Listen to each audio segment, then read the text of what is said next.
नमस्कार. आज आपण दिल्ली आणि पंजाब यांच्यात रंगलेल्या अशक्यप्राय लक्ष सहज गाठलेल्या सामन्याचे विश्लेषण आपण बघणार आहोत. त्यामुळे व्हिडिओ स्किप न करता व्हिडिओ शेवटपर्यंत नक्कीच बघा. चॅनलला जर पहिल्यांदाच आलं तर चॅनल लाईक करा, सबस्क्राईब करा. नमस्कार. Ashish Datt YouTube channel official मराठीमध्ये आपलं मनापासून स्वागत आहे. आपल्या यूट्यूब चॅनलवरती सध्या IPL संदर्भात माहिती देणारे तसेच खेळाडूंची माहिती देणारे व्हिडिओ येत आहे. त्यामुळेच ट्रेडिंग व्हिडिओच्या दरम्यान आज आपण पंजाब आणि दिल्ली या संघाचे विश्लेषण आणि सामन्यात काय घडलं ते नेमके बघूयात. पंजाबकडून धावांची यशस्वी पाठलाग. आतापर्यंतच्या IPL इतिहासामध्ये 265 धावांचे लक्ष्य कुणीच पार केले नव्हते आणि ते करून दाखवले ते पंजाबने. आणि पंजाबच्या संघाचा सध्याचा फॉर्म पाहता यावर्षीचा IPLचे विजेतेचे पदाच्या शर्यतीमध्ये हा संघ नक्कीच अग्रस्थानी राहील, यात वावगं ठरणार नाही. आणि गुणतालिकेमध्ये सध्या हा संघ अव्वल असून अजून एकही सामन्यात ते पराभूत झालेले नाहीत. त्यांनी आतापर्यंत 7 ते 8 सामने खेळलेले आहेत. तर दिल्ली आणि पंजाब या सामन्याचं विशेषण काय होतं, या सामन्यामध्ये नेमकं काय घडलं हे आपण आता जाणून घेऊयात. पंजाबकडून धावांचा यशस्वी पाठलाग. पंजाबने आपली विजयी घोडदौड कायम राखत IPL 2026मध्ये अशक्यप्राय वाटणारं लक्ष्य सहज पाठलाग करून ऐतिहासिक विजय साजरा केलेला आहे.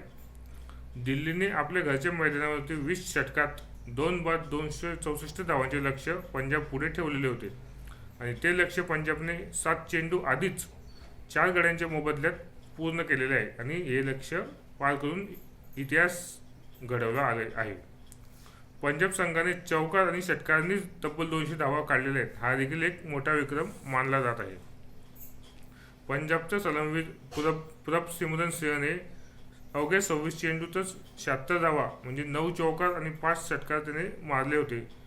तर प्रियांश आर्य याने 17 चेंडूतच 43 धावा म्हणजे 2 चौकार आणि 5 षटकार अशी धडाकेबाज फलंदाजी करून या दोघांनी अवघ्या 6.5 षटकातच 126 धावांची सलामी दिली होती. या सलामीमुळेच त्यांना हे अशक्यप्राय वाटणारं लक्ष्य सहज साध्य करता आलं. कर्णधार श्रेयस अय्यरने देखील मिळालेल्या जीवदानाचा फायदा उचलत 36 चेंडूतच 71 धावा केल्या. त्यात त्याने 3 चौकार आणि 7 षटकार मारले. दिल्लीच्या करुण नायर या खेळाडूने श्रेयस अय्यरचा 18 धावांवरती असताना एकदाच झेल सोडला, तर 35 धावांवरती असताना दुसऱ्यांदा झेल सोडला. असे 2 झेल त्याने सोडले आणि त्या झेल सोडण्याचा परिणाम त्यांना पराभव स्वीकारायला लागला. त्याआधी दिल्लीकडून लोकेश राहुलने म्हणजे KL राहुलने 67 चेंडूत 16 चौकार व 9 षटकारांसह नाबाद 152 धावा केल्या होत्या. म्हणजे सलामीला येऊन तो नाबाद जात 20 षटक फलंदाजी केली. 67 चेंडूत 15 चौकार आणि 9 षटकारांसह 152 धावा त्याने काढल्या. त्याच्या या कामगिरीमुळेच त्याला KL राहुलला सामनावीराचा बहुमान किताब मिळाला होता. आतापर्यंत झालेल्या IPLच्या सामन्यामध्ये मोठ्या लक्ष्याचा पाठलाग कोणत्या संघांनी केलेला आहे याची माहिती आपण आता घेणार आहोत. 265 धावा पंजाब विरुद्ध दिल्ली सामना 2026 म्हणजे हा सामना आपण ज्या सामन्याबद्दल बोलत आहे हा सामना 265 धावा चेस झाल्या होत्या. 262 धावा पंजाब विरुद्ध कोलकाता 2024 साली.